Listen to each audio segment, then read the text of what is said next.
Hey friends, welcome back to Mark Remeets World. I'm your host, Mark Levy, as you see right there.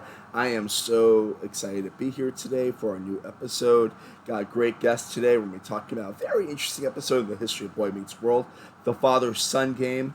If you haven't watched it yet, you can watch it right now on Disney Plus, Daily Motion, or however way you want to watch it.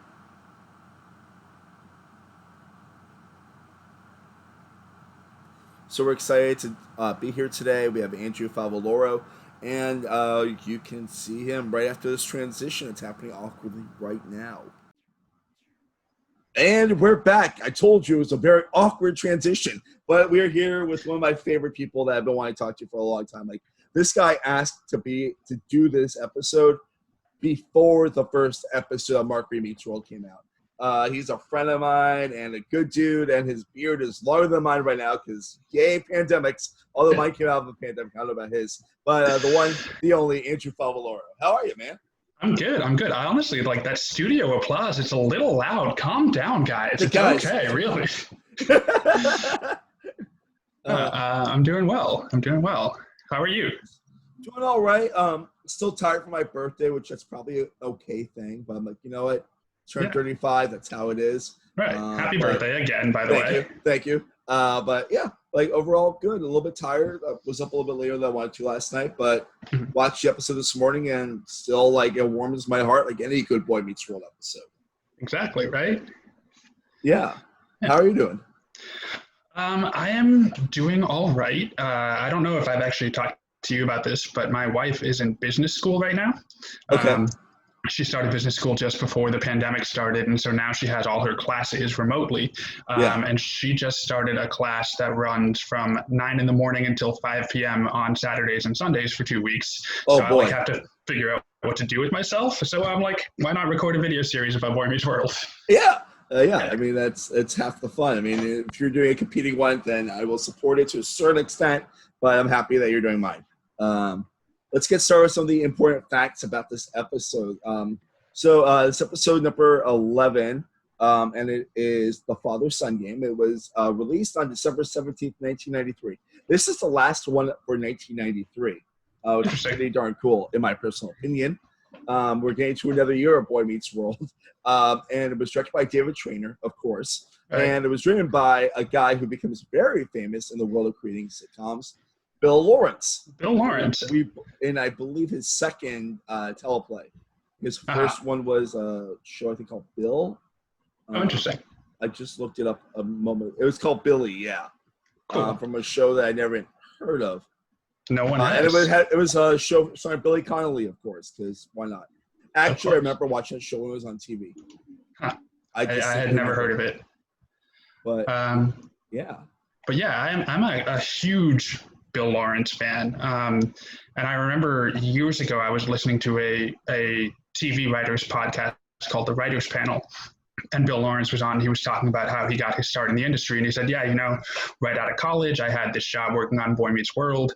And I didn't really appreciate it that much. I kind of like mouthed off. I'm like, oh, whatever. It's a stupid kid show, which like, A, he's wrong. But like, B, you just don't do in this industry.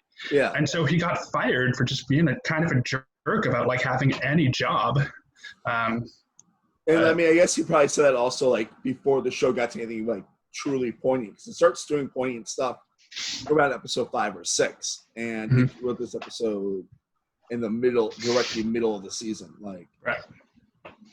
Yeah, but I'm a huge fan of Bill Lawrence. Scrubs is like my number one TV show of all time, and it turns out that I actually know the niece of one of the people that one of the doctors in Scrubs is based on. So for a wedding present, I got this signed photo of the cast of Scrubs. Oh, that's so cool. Signed by Bill Lawrence, and at the top it says, Andrew, don't worry, marriage is super easy.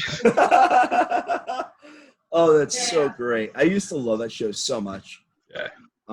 It was such a well done show, and I rewatched it all a few years ago when it became like readily accessible, like through streaming, and I'm like, this show holds up. I mean, it's not my favorite thing ever, but like, it's good. Like, yeah. And you see a sense of humor even in this episode of Boy Meets World. I agree. I actually wanted to suggest to you a fun new segment for Mark Remeets World. Would you like to hear my pitch? I would love to, yeah. Great. I think it might be fun if, when you have a guest on, if you and the guest try to summarize the episode going back and forth one word at a time. How does that sound? Okay, we can do that, yeah. So, you want to start? Sure. Corey and Eric and their father have a softball game which happens once a year. They, meaning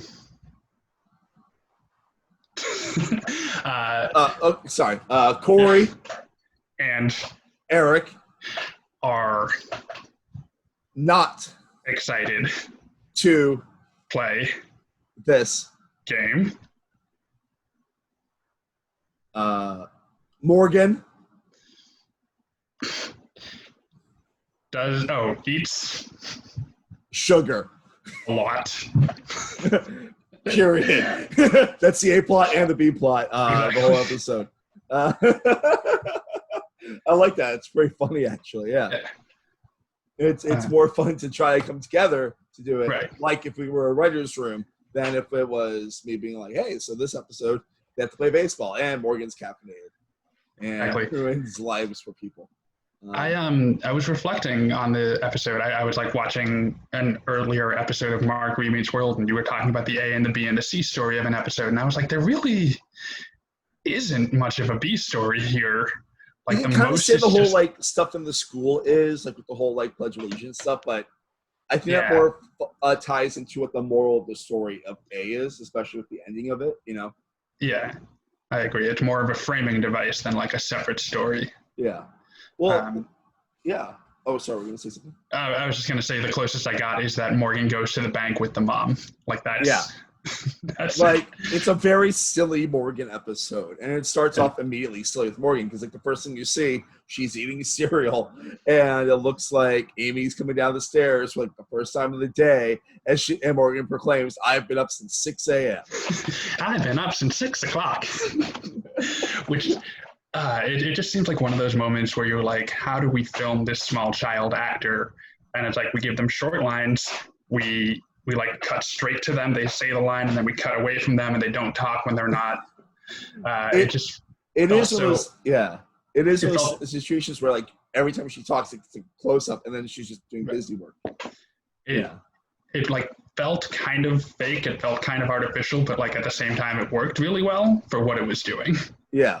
And it's really weird because I don't really think of Boy Meets World as like a traditional 90s sitcom for the most part. But like this is like as close as it gets, like, especially like the way Amy is in that first scene. Yeah, she's like, oh, I don't love you boys and all that stuff, you know. But it's just really like I love the part where there's a part that happens in the scene where I saw on IMDb, they also reference it too, and I was like, that's cool. Because one of my favorite plots in like the whole series of the show is when Eric is working for the news station and how he like loves the weather, and he does a weather report in this episode. Yeah, that must have been a very I almost wonder if like 3 years later when they're writing season 4, if they were like looking back at season 1 episodes, like, is there anything that we just kind of set up about Eric that we could pay off at this point? Because I mean, he's just like the goofy brother until like that whole plot line. Yeah. Was it season 4 or was it season 3? You're right. It is season 3. They're still in. Yeah, it's definitely season 3. My bad. But like, it's at like, because like that's like a really fun like 3 or 4 episode arc that happens there, where you're like, where it's right before Eric starts becoming very, very dumb. Like it's still like sweet older brother dumb. Right. Yeah. This show gets so good. It really does. Like it's just like a great thing. Like I also love when Corey is eating cereal and he just basically has like the healthy stuff from like the Lucky Charms while Morgan has the marshmallows. Like right, as if what's left over when you subtract the marshmallows from Lucky Charms could ever be considered healthy. You know what I mean? Like the grains. And it's just really fun to see that happen because like you realize like Morgan's good. Morgan's high on sugar. Yeah. And things are going to be bad in 5 minutes if she doesn't get to bed. I've never really been much of a breakfast kind of guy, but when was the last time you had a sugary cereal like that? It's been a while. I'm not a big cereal person. I've always been tempted to buy cereals again. Mm-hmm. I used to love cereal as a kid. I remember doing that all the time.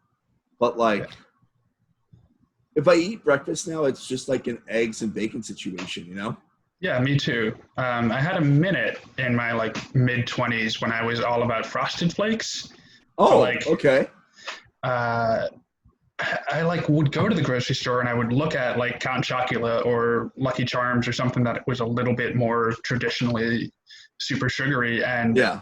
I can't even imagine eating it at this point, which I think means we're officially adults, and I don't like that. I don't like it either. I mean, my brain does want to buy corn pops and just eat them, Mm-hmm. Because corn pops is the best without the milk. But I want to have Reese's Puffs, one of the cereals are this is a great cereal, and just see how it tastes. Yeah. And that's my brain. Because I've been tempted to do cereal again, but also some cereals need milk, like Reese's Puffs, Rice Krispies. But some cereals are very much just eat out of the fucking bag. Mm-hmm. I don't know. Yeah, as far as cold opens go, this doesn't really do a whole lot to set up the story until right at the very end when Alan comes in and he brings up the idea of the father-son of Corey and Eric saying something insincerely where they're oh yeah, has it really been a year? We can't wait. And then saying it again sarcastically to let us know how they really feel about it. I thought that was a nice little writing moment. It was, and it's really fun because I forget about all the weird intricacies of baseball and their with the mitts and stuff like that, how some people put them in the oven to prep them, and you just see Alan looking so happy and so excited in this episode. Yeah, I don't know. Up to this point, we've seen Corey really likes to watch baseball. And I know that we have a few episodes coming up where Corey likes to play basketball. Uh-huh. But has he really played any sports up to this point? Not really. Not on camera. Mm-hmm. You see him in the baseball uniform in class pre-union, but that's pretty much it. Yeah. Yeah, he talks about sports a lot. Right. Especially in this first season, where that's his defining trait, that he's a 12-year-old boy who likes sports. But yeah, it's the first time that you really see him talk about sports. Yeah. Well, be in sports, Right. Talk about playing sports, and I can't quite tell if he just doesn't like to play any softball or if he just doesn't like to play with his dad. I mean, it's definitely mentioned a little bit in the in that same episode, Class Pre-Union, where because Jim Abbott comes. Right. But I mean, I think it's more of not with my dad. Mm-hmm. That's what I gathered from the way that Eric is also in the episode. Yeah. But it's a really cool, it's a fun cold open. It's a long, this is there's it's really weird how this episode's one of the episodes where it's 5-minute long scenes that move the plot, but it's not massive stuff. Right after the cold open with the Pledge of Allegiance, right. How Topanga's sitting and Corey's "Ooh, you're in trouble," and Topanga's "No, I'm not." And then you find out that Feeney is "Hey, we're gonna have a debate about the pledge versus not doing the pledge and stuff like that. Yeah, which to hear him frame it as today's debate is social protest versus like blind obedience just felt so relevant in 2020, and I oh my god, yeah, uncomfortable. Yeah. And it's really funny seeing like what happens, like how Topanga has her very thought out like about like protesting, and then like Corey has this like black bear word oorah like thing with eventually having Sean, what was he humming again? It was Glory, glory, hallelujah. Glory, yeah. and it was just like this very like, yeah, America moment. Which, I've got to say, like, I understand that Topanga has always been painted as very smart, and she clearly knew about what the situation was going into it. But Corey always gets painted as really dumb, and I gotta say, he did a great job of like coming up with any kind of argument at all on the spot, and then like even presenting it in such a good way. I think that Corey is a lot smarter than he ever lets on, and I'm mad at the show for painting him as so dumb as they do. I don't think they paint him as dumb. I think they paint him as lazy, which is a huge difference between dumb and lazy. That's fair. Because he wants to be the funny kid. Like, that's what he wants to be. Yeah. And I don't know. I mean, like, that's just what my brain is with that whole situation. And I get exactly what you're saying, too. Yeah. And then we get to the next scene where they're having lunch and they're talking about, like, waking up early and stuff. And, like, Corey brings up, like, a thing that hits me right at the home when he's talking about, like, on the weekends and how he likes to wake up early to watch X-Men, which I used to do that every Saturday as a kid. I don't know if that was you also, but that was me for sure.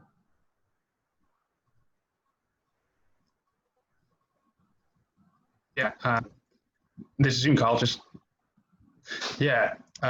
Lately, I have seen this viral video going around on Facebook of the X-Men theme played on 8 cellos. It's just like one cellist set herself up with a camera and like arranged it to be 8 different parts, and so she like played one part and then played the other and like cut them all together. But I forgot what an absolute bop that theme song is. It's so good. Oh no, is my acting up now? Hold on one second. Let's see if I can move out to the living room and continue recording. I think we were on the subject of the X-Men theme song. Yeah, so the X-Men theme song is like amazing, right? Yeah, such a good song. And you know,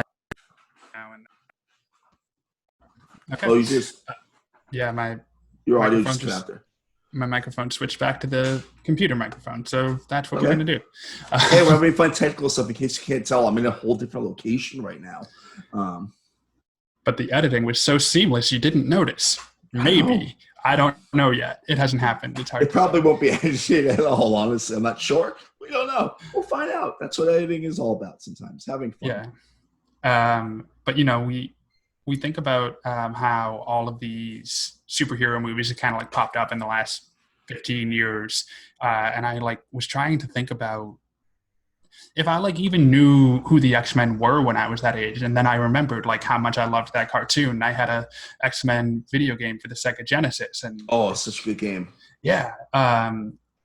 It's like weird how much it's been in my consciousness, even though like Corey says he goes to the comic book store every weekend. I never really read comics until I was in college. I didn't really read comics until after college. I read like basically very simple stuff. I read a couple of X-Men here and there. Mm-hmm. And I remember there was a run of Ren and Stimpy as a comic that I enjoyed briefly as a kid, but that was it. Yeah.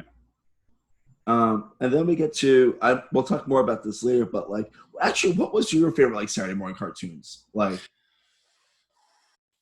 I think I'm pretty sure that Digimon came on Saturday mornings because I was all about Digimon. It like in 1999, 2000 when Pokemon was like the big anime that everybody was into. I remember Pokemon would be on at like 4 p.m. and then Digimon would come on 4:30 p.m. or like during the week, and then new episode would come out on Saturday. And I just was like, Digimon is so much better. It's like much more interesting characters. They like had a whole storyline at the end of the first season where a character battles through depression, and I was like, this is incredibly like well thought out for a stupid kids cartoon. And yeah, that was mine. What about you? I loved Reboot as a kid. Mm-hmm. I also loved Recess, and what else was I a really big fan of? I really loved watching like those like Saved by the Bell knockoffs, like City Guys, mm-hmm. California Dream, and stuff like that. Yeah, nice. I remember there was one that I really enjoyed. I think it was called like One World.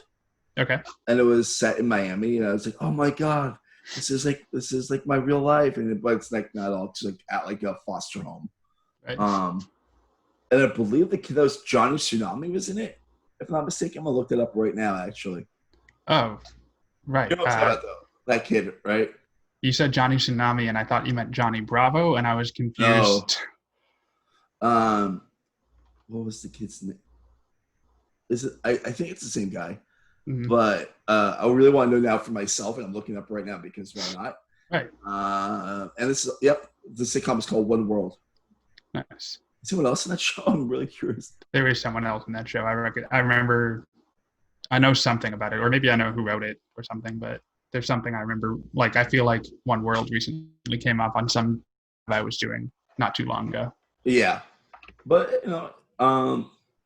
it was enjoyable, and I enjoyed watching it. And that show lasted for like 3 years. Nice. But yeah, I mean, like that was like great though. Like waking up early on Saturdays and then watching all that stuff.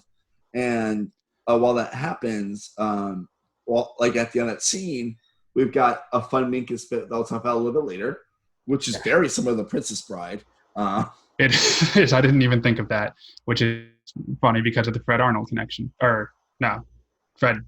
Fred Savage. Savage, who played Arnold, someone Arnold on the Wonder Years. We can just cut this whole bit. It's fine. Oh no, this is definitely it. I'm very cool. Dumb, silly stuff like this. No, but yeah, I thought that was really funny. I just wanted to circle back for a second and talk about Sean, because he mentioned having to play in a father-son game with his dad. Mm-hmm. But we haven't really met Chet yet, have we? We have not met Chet yet. No. And I just think it's interesting that they're like still figuring out all of the characters and their backstories yet. And I feel like what we know about Sean, his relationship with his father later on in the series, it doesn't seem like Chet would be playing Could it be a stepdad that they're talking about though? Because Chet is his father, and a lot of the things in the first season involve his stepfather. So okay. I mean, but I do remember him mentioning his dad and stuff like so. But yeah, I'm also pleased to see that we don't have any Sandlot rejects trying to be the third best friend. It's so funny that's happened twice in this season. Yeah, where I'm just like, oh yeah. I mean, granted, the one that happened more recently is in a couple more episodes, and he's only like the third best friend for like a second in that episode. Yeah. Then we get to the next scene where Corey and Eric are talking to Amy, trying to see if she can help fix the situation because they don't want to play the game. Yep. And Alan's out there practicing throwing the ball against that net thing. Mm-hmm. Yeah. I don't know. This scene kind of felt like filler. I felt like we already kind of knew how the boys felt. It didn't really drive the story terribly forward. Yeah. And it's very much just a 90s sitcom scene. Like, definitely Bill Lawrence grew a lot as a writer after this episode. I mean, yeah, I would say, and like there are bits that I feel like work, like the whole Morgan Sugar thing. Like there are individual jokes that work really well, and I think, of course, and I think you can see his kind of signature style of like playing comedy, kind of a bit of a dramatic beat, and then full of heart at the end. Like you can see him trying to figure that out here, and he doesn't quite nail it. But like, I guess that's also kind of very signature Boy Meets World. Now that I think of it, but like you notice like what he does in Spin City a lot in this, like in the early episodes of Spin City, and I'm actually not that familiar with Spin City because I used to watch it when it was on TV, but I haven't watched it in a long time. But like. Yeah.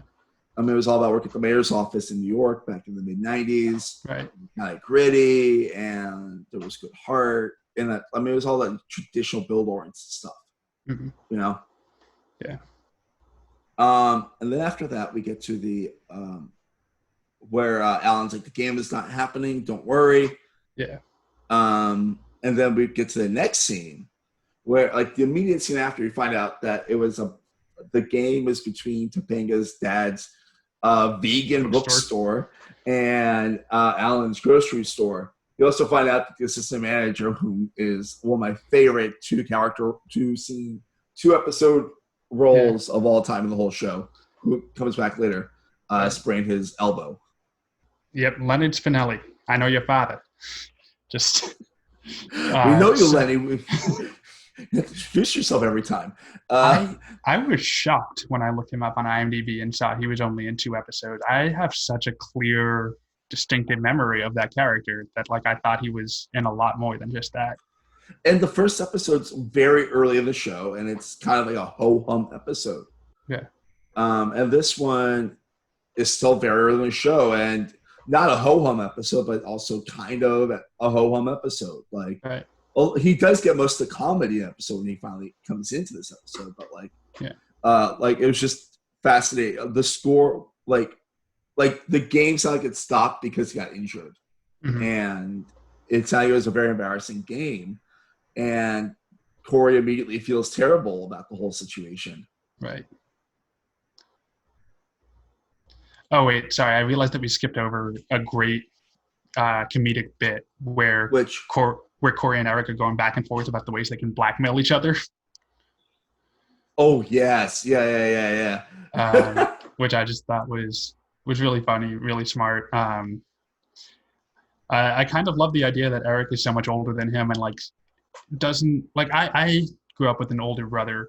I feel like I was never competing at his level. I feel like he was always so much smarter than me. He was always one step ahead of me, and I just really love the fact that, you know, Eric is in high school, Corey is in 6th grade, and they're like equally matched at this blackmail competition. I mean, like Corey's a very intense kid, you know, like he knows what he's talking about, right? And like that, like their scenes are just so rich together. Like their chemistry is so funny, and like also Eric is not the brightest bulb on the Christmas tree, you know. That's true. Also, like I love the part when they're trying to like talk to their dad about the situation, and he's like, "Oh my god, my appendix," and he's like, "That's your heart." He's like, "Oh, my heart is sinus." There's also the bit at the end where Corey's trying to say, "Oh yeah, I have to go get tested for radon," and then when Alan reveals that the game is canceled, he's like, "But no, I said take my leg. I want to play anyway." It was just classic Corey being very silly Corey. It's like that really feels like an adult Corey sense of humor. Yeah, it's definitely adult Corey is so overdramatic. It's definitely more him towards the end of high school, like around like college, and then like Girl Meets World, Corey Matthews, where it's just over dramatic, big arms, big everything, and he does it well. He does like that's one of like Ben Savage's best things, like going big, you know, and like doing it in a funny way. And then after that, we actually see Leonard Spinelli come in when they're trying to fix the situation with their dad by making a barbecue. And Leonard Spinelli is like, "You guys know me?" Oh god! And he's obsessed with pimento loaf, which just feels like a very 90s joke. I mean, what is pimento loaf? I've never actually had pimento loaf. I feel like my dad used to get it every now and then, and I have a vague memory that it looked kind of like bologna or salami or something, but there were like olives embedded in it. So you would get these thin slices, and then they were just like green circles in the loaf. I don't think I ever tasted it, but it never looked very appealing. Well, Leonard Spinelli loves it. And it's just really funny because unlike the first episode, he's the third act of this episode. Right. Like, because he comes in, he stays for the barbecue, he's one of the boys, and he's just, and like, I also love when I get to the barbecue, and Corey just takes a knife and just chops the ice cream in half. And like, he's like, "Salad's ready," and everyone's just like, "Yes, salad is ready." Right. Just eat the iceberg lettuce quarter and then like dip it into dressing. Yeah. I think I was in middle school. It must have been like right around the time that the run of Boy Meets World, but they started showing regular reruns on the Disney Channel. And I remember a lot of like the high school and college years, and only have a handful of memories from these first 2 seasons. But that slicing the lettuce into 3 is one that's it feels very deeply embedded in my memory. I think that's one of those standout moments. I want to talk about Spinelli's excuse for why he got why he sprained his elbow, because his turtleneck shrunk. Right. That was the excuse I was told, not that the game happened, but that his turtleneck shrunk and he sprained his elbow. It's like, is Larry Spinelli the saddest character that ever was on TGIF? That's the real question now. I can't imagine that he isn't. But here's the question I had about that is, did Alan have to sit him down and go, all right, Leonard, you very obviously injured yourself. Everybody's going to ask how you injured yourself. If my sons ever ask how you injured yourself, you need a good story. Or did like Alan feed him the turtleneck thing? Or like, where did that story come from? I mean, it's so out of left field that it feels like a Lenny Spinelli story. Yeah. To me, it definitely is in the realm of something that would happen to him. Mm-hmm. Like, because his first episode's like all calamities, you know? And this one's not calamities. He's kind of like normal, just a sad, lonely man who wants a family. Right. Who's kind of vaguely creepy. Yeah. But like, he has that creepy energy, but he doesn't do anything overtly creepy, which is kind of nice. Yeah. It's just a really good performance by the Billy Goat. I mean, like, he plays 2 different roles in the whole series.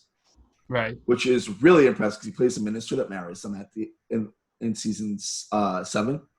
And he played someone else a little bit later, a little before then, but like, he's like the most recurring person on the show that plays multiple characters. Mm-hmm. It's just cool and fascinating. And I really, really enjoyed the weird sadness of him. But like, it's just, I also love that whole, like, the whole iceberg lesson. It's like, we are men. And like, that happens earlier in the series with the whole bologna sandwich. How it's like a whole thing of bologna between 2 pieces of bread. It's like, we're men. Like, this is what men want. Right. The idea of that, you know, it's great. Yeah. There's something I noticed during the credits that I guess now seems like a good time to bring up, which is, have you noticed that William Russ gets the "and" credit? Yeah. That, you know, William Daniels from 1776, the voice of Kit and Knight Rider, and the guy who was on St. Elsewhere is earlier in the credits, and the special "and" credit goes to this schmuck. What's that all about? Well, I mean, William Russ is interesting because he was a soap actor before this. So, right. But, I mean, I guess kind of like a heartthrob type role, and then he aged into Alan Matthews. Right. I mean, I don't know. I mean, I don't know anything in that regard, but it's just how it seems, you know? Mm-hmm. I just thought that was interesting. And I think that, like, obviously he's great, and I love whenever I see him in anything, I'm like, oh yeah, it's the dad from Boy Meets World. He does an incredible job over the course of the 7 years. It just feels like William Daniels is such a better known actor. I'm surprised that he wasn't ending the credits.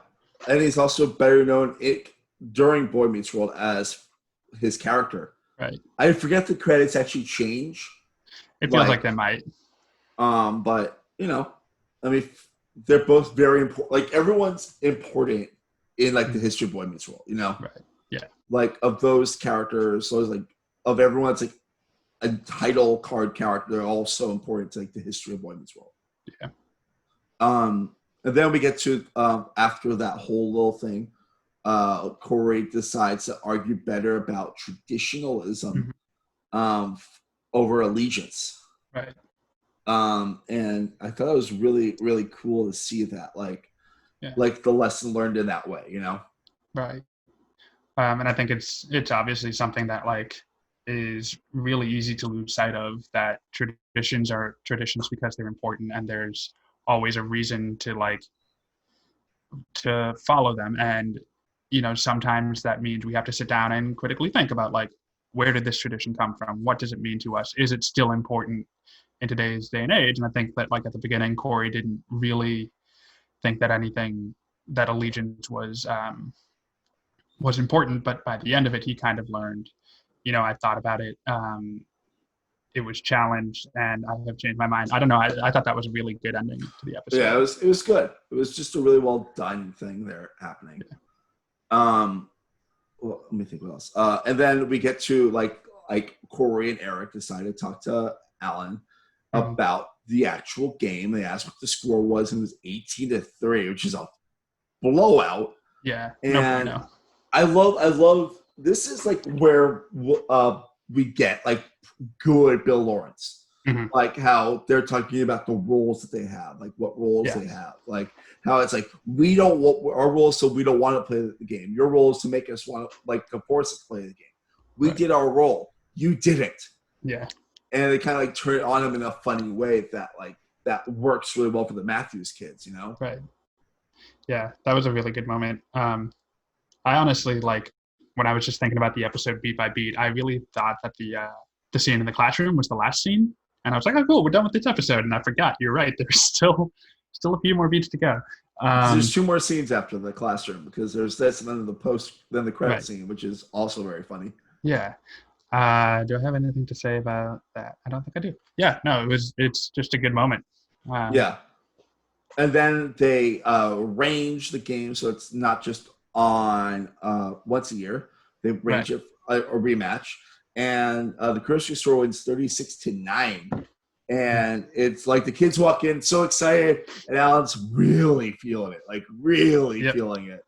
And and they're like, so they want a rematch because best out of two out of 3, and Alan can barely move. And it's just really funny. So the whole episode, you see Alan being like, I'm ready for this game. I'm ready for this game. And then he's like, ow, ow, ow. Yeah, it almost makes me feel like he's not actually a member of a softball team. Like, this is, like, I guess I always assumed that he was part of a, citywide softball league. The grocery store played, and then once a year the sons played with the fathers, but like they played the rest of the games of the year. But the way that it seems like he can't play 2 games in 1 week makes me feel like he's not actually the athlete I always assumed he was. And it's always fun because William Russ is in good shape. Like, you look at me, like, he seems like he's in good shape, possibly strong, and he's just in pain. Like, he's in pain. No. Anything else you want to add before we get to like the superlatives and stuff like that? I don't think so. No, it was just a solid episode. I'm happy to revisit it. It's nice to see kind of baby Bill Lawrence figuring out his style. And like I was saying, I have some vague memories of watching this show like 20 years ago. And what I really remember is that the second half of the first season is like really good, like very good. And the first half, they're still kind of figuring out their feet. And I feel like this is one of the last episodes of like them learning how to fly. And then after this point, it's going to be really exciting to see what comes next. Yeah, 1994 is like when the show really starts to take off.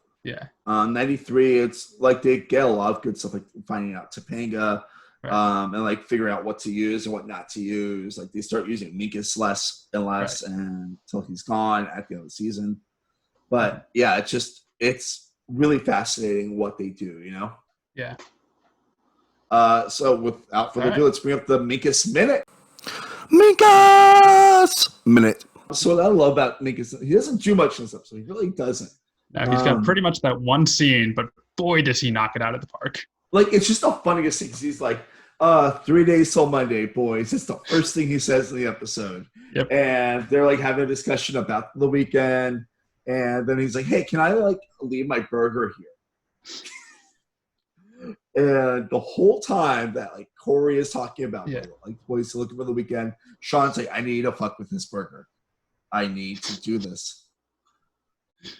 And he just empties an entire salt shaker onto the burger, which puts yogurt on it. And then puts yogurt on it.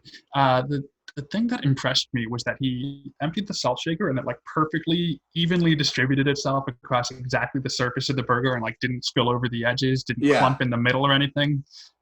So kudos to that prop department.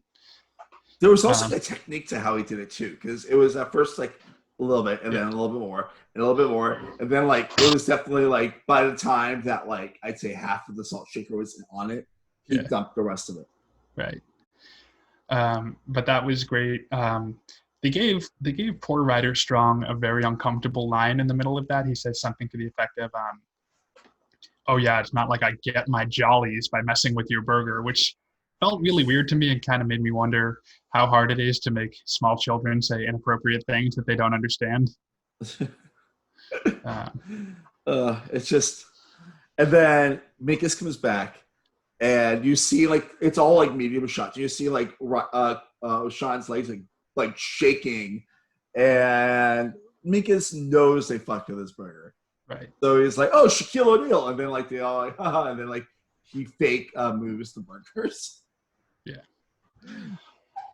It almost makes me wonder if he knew exactly how it was going to go down second by second when he left the burger alone, and if basically he entrapped Sean into the situation. Yeah, Um, because Sean thinks that he moves the burgers. right. But when Sean says Stephen Hawking, Minkus turns his head and Sean moves the burgers. Right. And gets the salty yogurt burger. Yeah. And then ends it with the perfect button of, why do they think he's so much smarter than us? And bites into the disgusting burger. And Corey's like, well, it's because he is.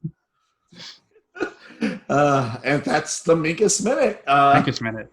Yeah. I really would have loved to see more of him, but I think they used him perfectly for this. Yeah, like he's only in the show for the first season and in the graduation episode. Right. And he's in the Girl Meets World a fair amount, but like Lee Norris is underrated, and I wanted to be like him as a kid. Like I remember loving the Torkelsons and stuff like that. Mm-hmm. Do you remember that show?